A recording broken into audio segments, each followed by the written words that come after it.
नमस्कार दोस्तों, स्वागत है आप सभी का HR academy official YouTube channel में। आज की वीडियो के अंदर हम लोग बात करेंगे एन ओवरव्यू ऑफ सेल के बारे में।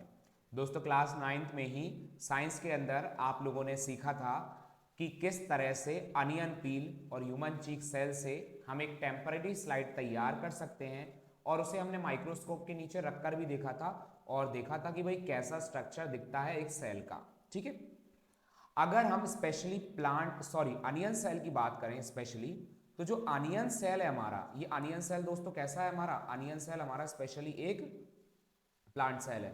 ठीक है, तो जो प्लांट सेल होते हैं इसमें जो आउटरमोस्ट वॉल लेयर है वो कौन सी होती है? Cell wall. और सेल वॉल जो है it is the characteristics features of plant cell.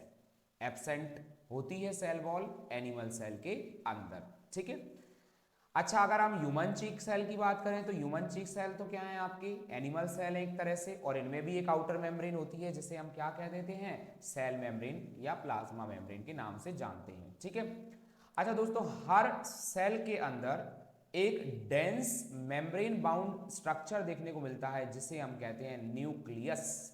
अच्छा न्यूक्लियस आप ऑलरेडी जानते हैं क्या होता है भाई nucleus? It is the controlling unit of the cell, या हम कहें कि भाई सेल के अंदर सभी गतिविधियां जो होती हैं उनको कंट्रोल करने वाला कौन है? मुखिया न्यूक्लियस है। जिस तरह से ह्यूमन बींग्स के अंदर ब्रेन होता है, कंप्यूटर के अंदर सीपीयू है, वैसे ही प्रत्येक सेल के अंदर होती है न्यूक्लियस। ठीक है, इस न्यूक्लियस के अंदर जेनेटिक मटेरियल प्रेजेंट होता है।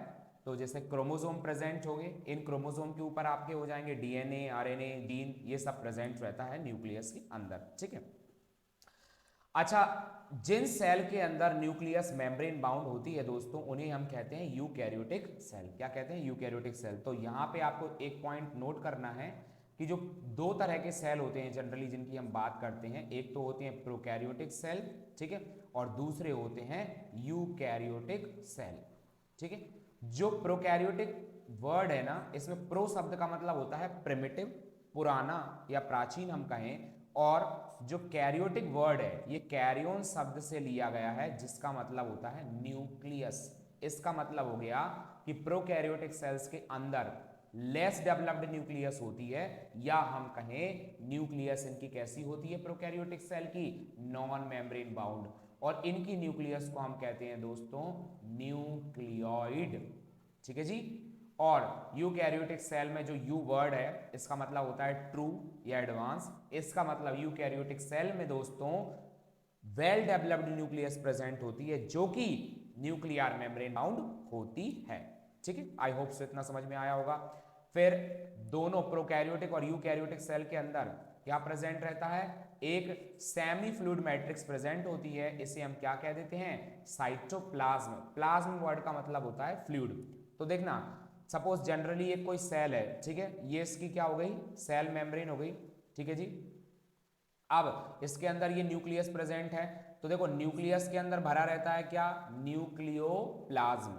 और न्यूक्लियस के बाहर भरा रहता है साइटोप्लाज्म।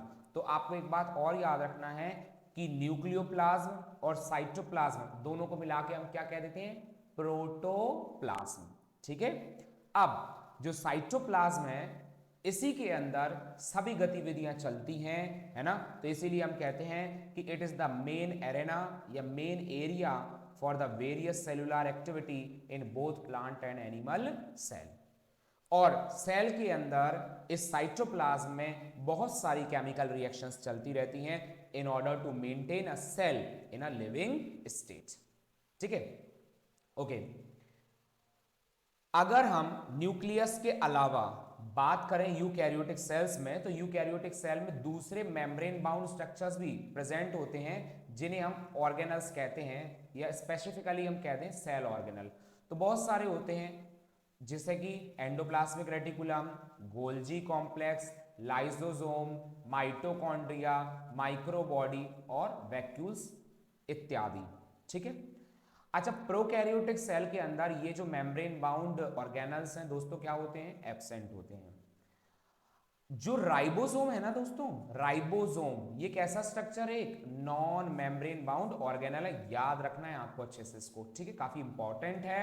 अच्छा मैं लगे हाथ आपको यही बताऊं कि जो राइबोसोम है दोस्तों ये क्या करते हैं, दे helps in protein synthesis. Okay, अब हम बात करें कि जो राइबोसोम है ये नॉन मेम्ब्रेन बाउंड ऑर्गेनल है और ये प्रोकैरियोटिक और यूकैरियोटिक सेल दोनों के अंदर प्रेजेंट होता है।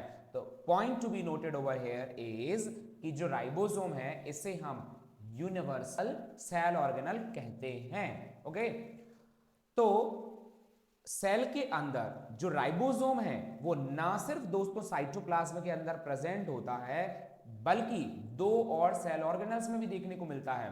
तो प्लांट्स के अंदर तो क्लोरोप्लास्ट में भी प्रेजेंट होता है क्या, राइबोसोम, साथ ही साथ माइटोकॉन्ड्रिया में रहता है राइबोसोम, और रफ एंडोप्लाज्मिक रेटिकुलम पे भी प्रेजेंट रहता है हमारा राइबोसोम।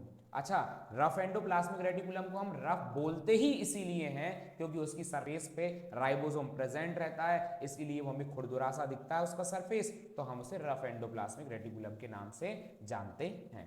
ठीक है, अच्छा एनिमल सेल के अंदर दूसरा non membrane bound organelle present होता है जिसे हम क्या कहते हैं बच्चों, सेंट्रोसोम। तो सेंट्रोसोम किस में हेल्प करता है, it helps in cell division. तो centrosome is present in animal cell and it is absent in plant cell. अच्छा, सेल का जो साइज है, शेप है, या जो उसकी एक्टिविटीज हैं ये क्या होती हैं, अलग अलग होती हैं।